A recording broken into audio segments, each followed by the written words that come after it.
Salut à tous, c'est Axter. Attendez, je le refais. Salut à tous, c'est Axter. Et aujourd'hui on se retrouve pour une nouvelle vidéo. Une vidéo critique photo. Et nous en sommes à l'épisode numéro 4. Donc les 10 images sélectionnées, je vous rappelle le principe de l'émission. Alors on entre tout de suite dans le vif du sujet. Avec une image nommée Trona Pinnacle by Ruben Wu. Vous avez vu cette super accent. Aucune info sur les exifs cependant. Une photo qui a été dans l'Explorer, il me semble, bien que ça ne soit pas précisé ici. Enfin, je ne me souviens plus exactement. Donc une photo de Flirk. Vous l'aurez compris. Donc, nous n'avons aucune info sur les exifs, donc on ne sait pas avec quel appareil ça a été pris. Mais déjà, on peut voir que c'est une photo de nuit, hein, bravo, hein, vous me direz, tout le monde a pu le voir. Du coup, qui dit nuit, dit basse luminosité, dit besoin d'un capteur performant, généralement plein format, ou traitement, ou post-traitement, postérieur à la prise de vue pour éliminer le bruit. Alors ici, bon, il faut savoir que j'avais pas accès à l'image, donc du coup j'ai une image en faible résolution, hein. Mais donc ça c'est plutôt des problèmes de pixels. Mais cependant on arrive quand même à discerner entre les petits carrés ce qui ressemblerait à du bruit de chrominance léger.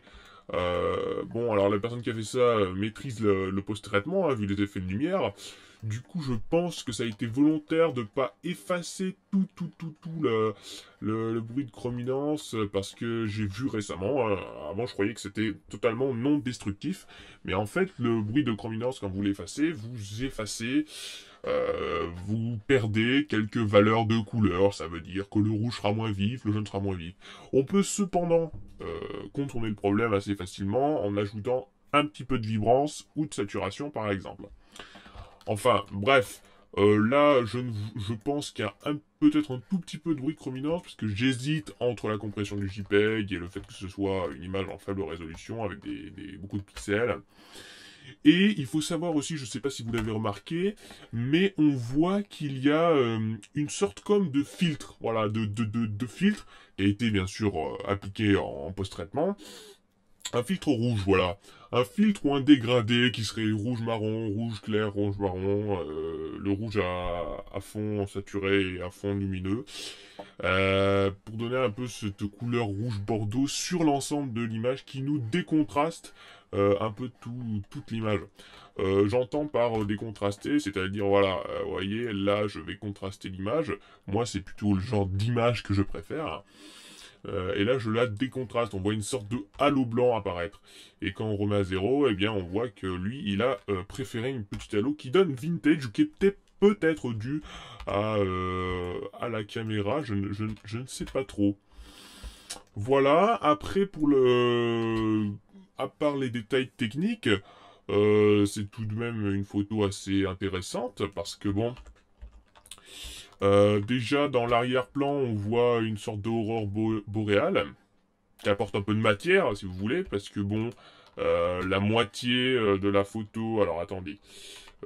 La moitié de la photo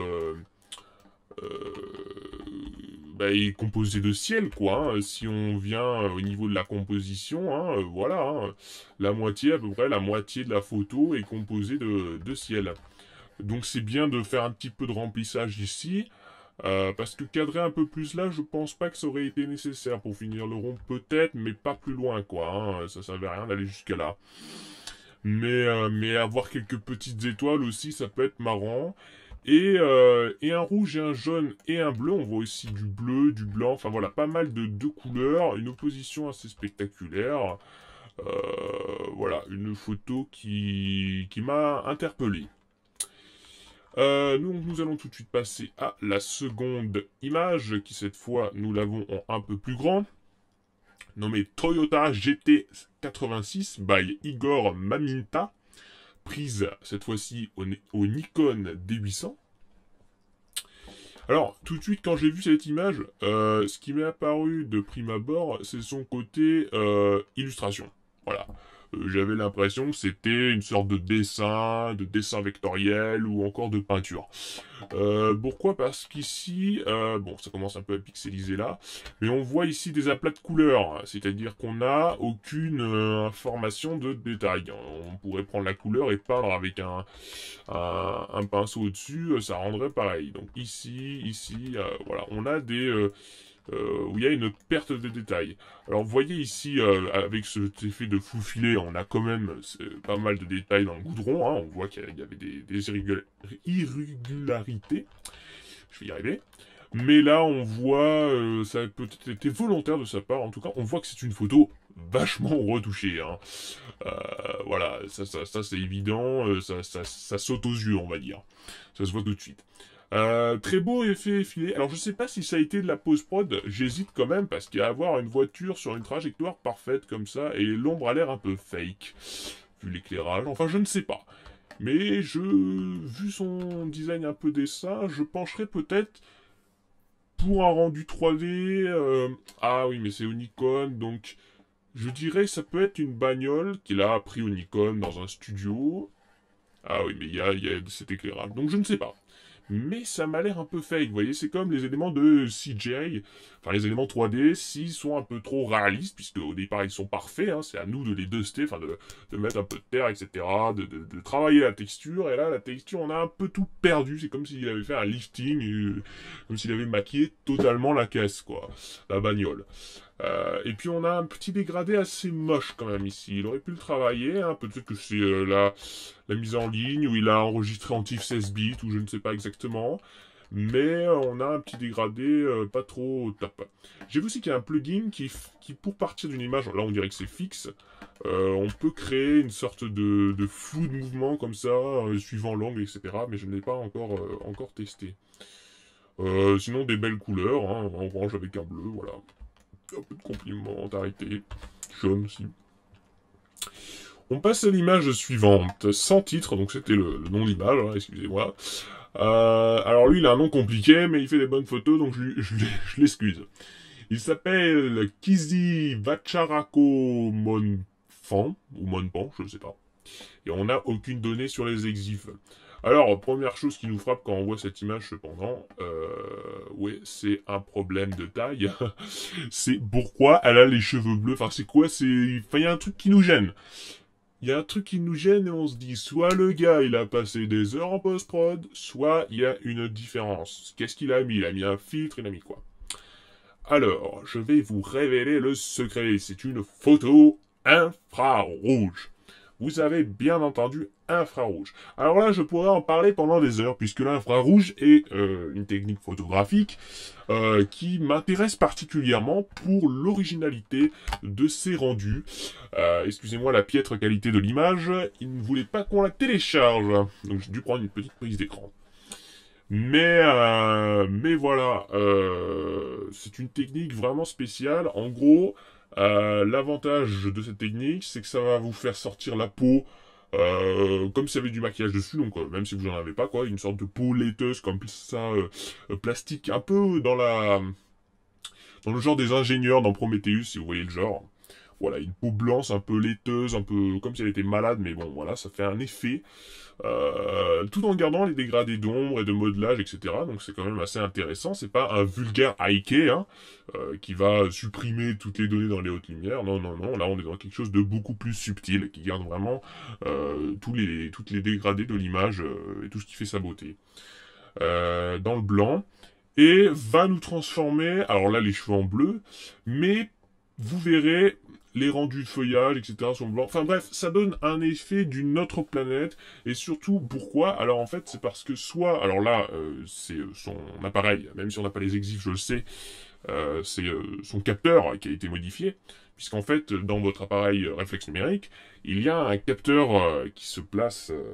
Enfin, sur votre capteur, il y a une sorte de filtre qui va filtrer les infrarouges, puisqu'on ne veut pas les voir sur la photo.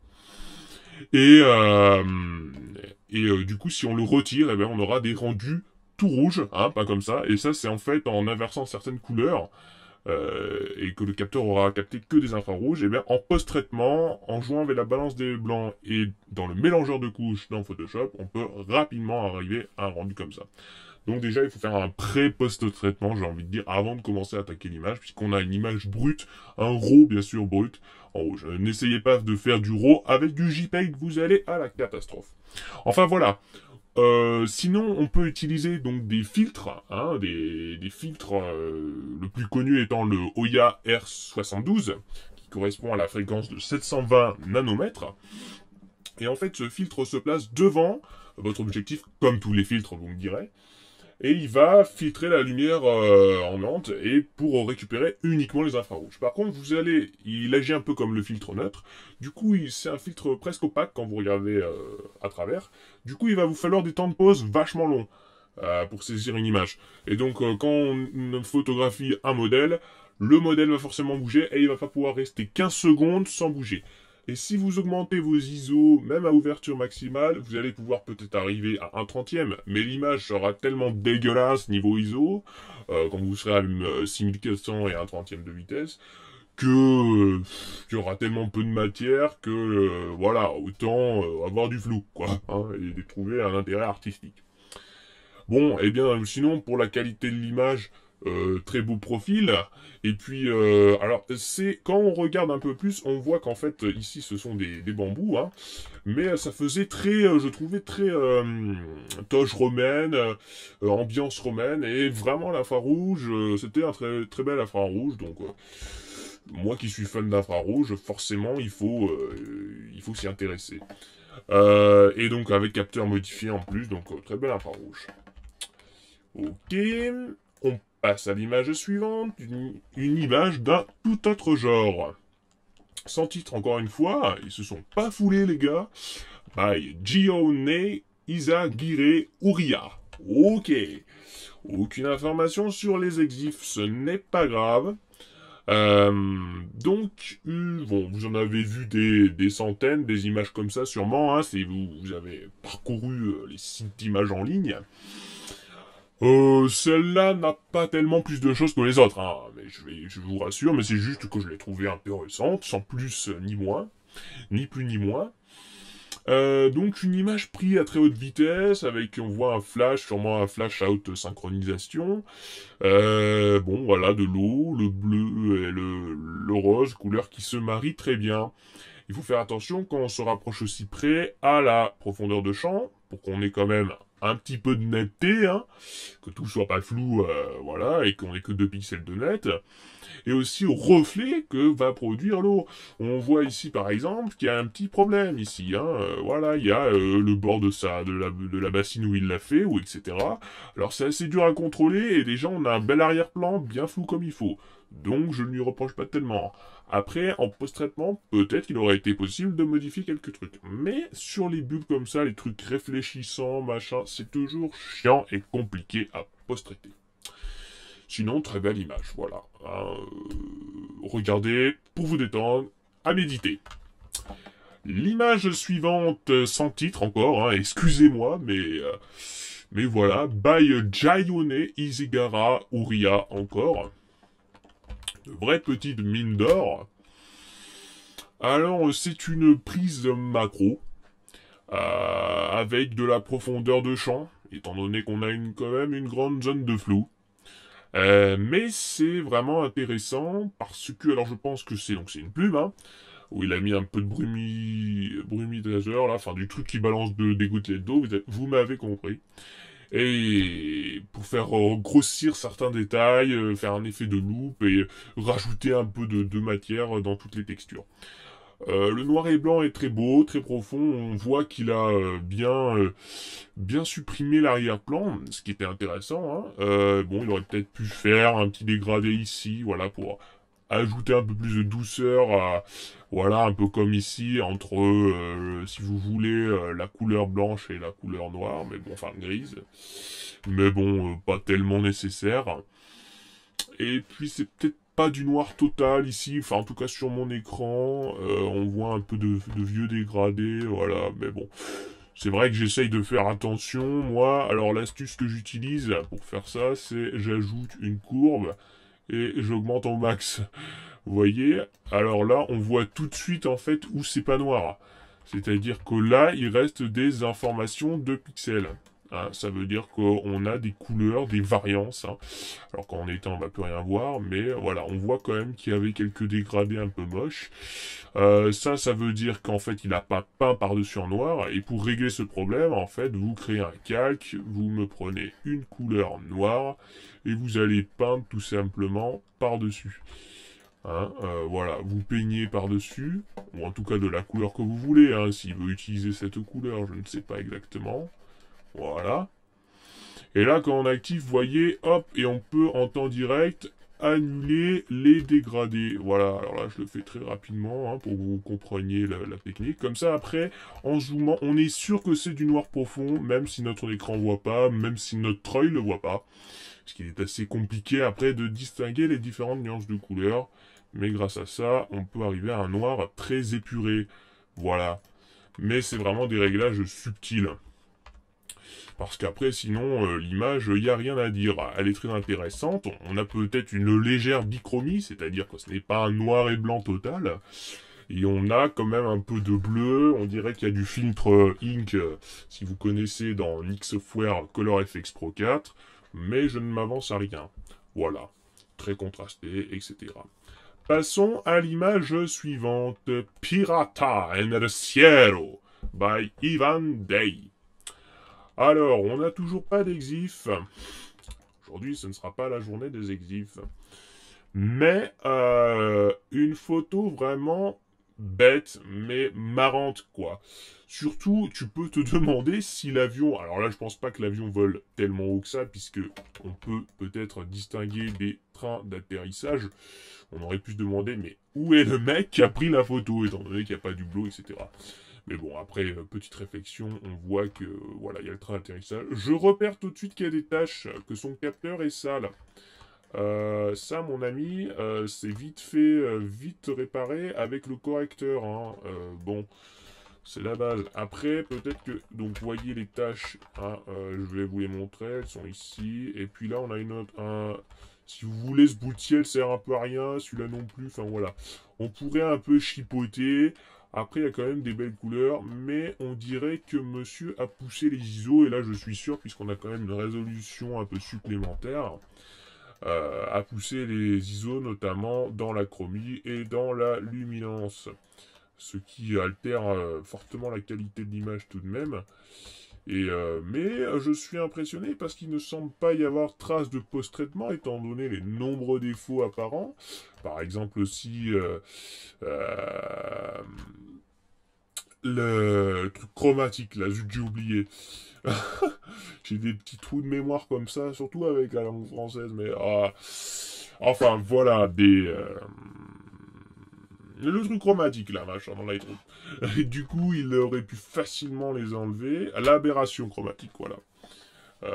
Bon, mais on a des belles couleurs. Un petit post-traitement, pardon, et un petit peu de contraste dans le nuage aurait peut-être rajouté un peu de subtilité. Mais la photo est quand même prise au bon moment, puisqu'on a une sorte de symétrie entre cette sorte de visage de pirate, hein, vous l'aurez compris, d'où le titre, et cet avion. Passons à la suivante. Ah, nous avons des exifs. Enfin.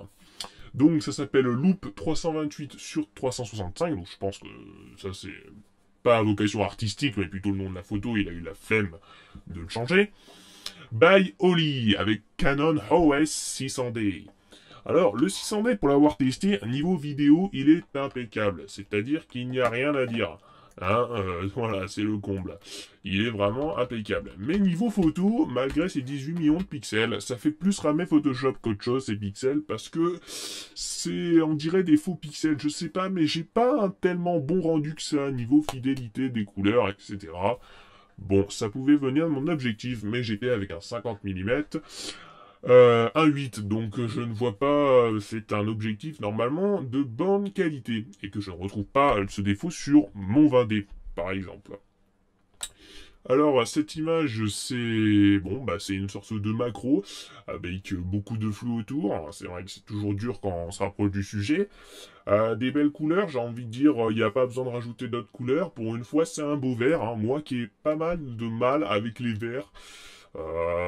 J'ai toujours eu du mal avec les verts, avec toujours tendance à les saturer ou les désaturer, mais enfin, faire un truc pour virer les verts. Plutôt aller dans du turquoise ou du jaune avec la balance, avec la correction sélective de couleurs, parce que vraiment les verts, j'ai toujours eu un peu de mal. Je sais pas pourquoi, mais c'est pas ma couleur préférée. Voilà. Bon, il y a des lignes assez graphiques et intéressantes à exploiter. Il aurait pu peut-être ajouter un petit peu de passe haut et de renforcement de netteté et de contraste à l'intérieur pour faire ressortir un peu plus si vous voulez ça, parce qu'on voit quand même que l'appareil a dû faire la mise au point ici et il a eu un peu de mal à trouver une zone de netteté. Voilà pour cette image. Après, de nouveau des exifs. Deanna. Sûrement le nom de cette jeune fille, by Ruel Tafalia, prise au Canon OS 5D. Oui, le 5D, le Mark 1. C'est rare. Enfin bon, moi j'en ai pas vu tellement que ça. Alors, cette image. Eh bien, déjà, on se concentre plus que sur le regard. On n'a pas le luxe de voir son visage. On ne voit que son regard et en plus qui est entrecoupé par l'habit qu'elle porte. L'habit qui est particulier au truc dans le désert. Voilà, quand je trouve plus le mot, je dis truc. Très beau noir et blanc, pas trop contrasté, c'est-à-dire qu'on perd pas non plus de valeur avec des machins, des noirs bouchés, des blancs cramés. C'est ça que j'aime bien, il y a une belle palette de gris. On voit que c'est pas été juste une image désaturée, on voit que le mec a pris le temps de retoucher sa photo, et il a eu raison de la prendre.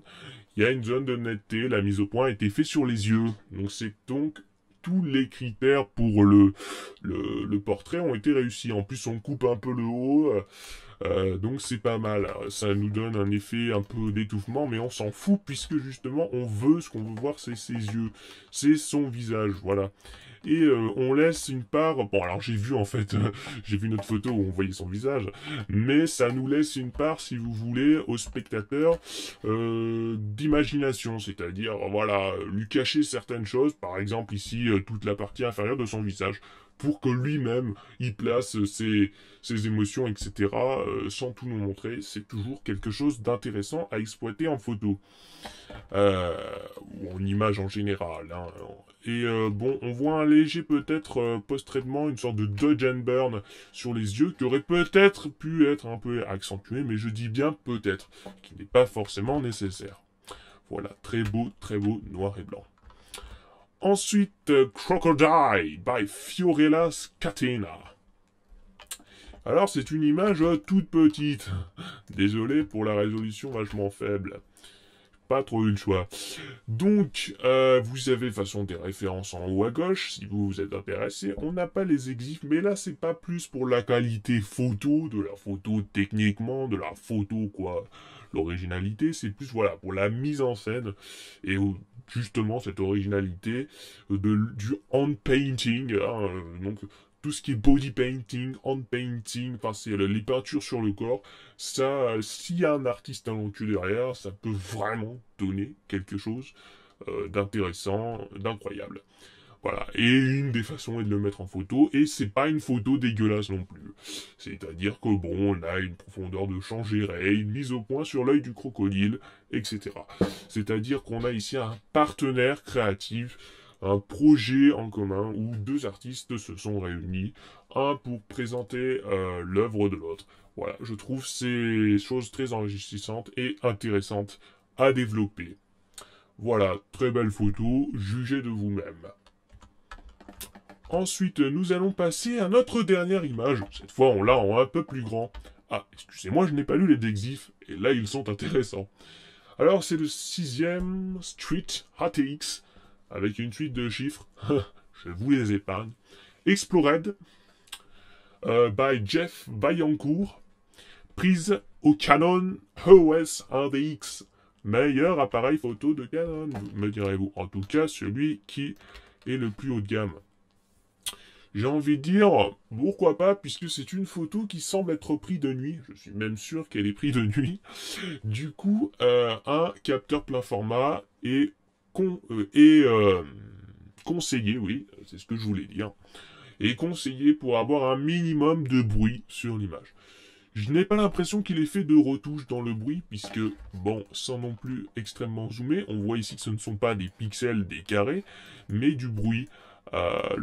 Peut-être a-t-il utilisé du noir et blanc parce que la couleur était horrible. C'est fort possible, les éclairages de nuit, parfois, c'est pas la joie. En tout cas, il faut savoir bien les exploiter. Dans cette image qui m'a intéressé, c'est la mise en scène, et c'est surtout l'expression des personnages qui est assez intéressante à regarder. On voit que la mise au point a été faite ici, et qu'après, au fur et à mesure, on entre dans un flou, plus ou moins flou. Par exemple, cet homme-là est moins flou que ici, etc. Voilà, et je ne sais pas ce qu'ils font, ils attendent à côté d'une soirée, je n'en sais rien. Bon, la poubelle, par contre, c'est le défaut, quoi. Le défaut de cette image, c'est la poubelle. Hein, surtout avec ce machin, là, hein, ce truc de McDo ou je ne sais quoi. C'est un peu le défaut de l'image, c'est un peu dommage. Bon, mais la poubelle était là et on pouvait pas l'enlever, même en étant pro du Photoshop, parce que tout simplement, il y a trop d'éléments, trop de bonhommes qu'on aurait pu reconstituer, etc. Elle était beaucoup trop mal placée. Mais sinon, superbe image, en noir et blanc, certes un peu bouché, mais qui va parfaitement avec l'ambiance de cette photo. Voilà, je vous laisse apprécier. Eh bien, on est arrivé à la fin de cette émission, de l'épisode numéro 4 de l'émission Critique Photo by Axter. J'espère que ça vous aura plu. Et aujourd'hui, la citation est « La photographie, c'est la vérité. Et le cinéma, c'est 24 fois la vérité par seconde. » De Jean-Luc Godard. Je vous laisse sur cette situation, méditez les gens. Salut à tous, c'était Axter.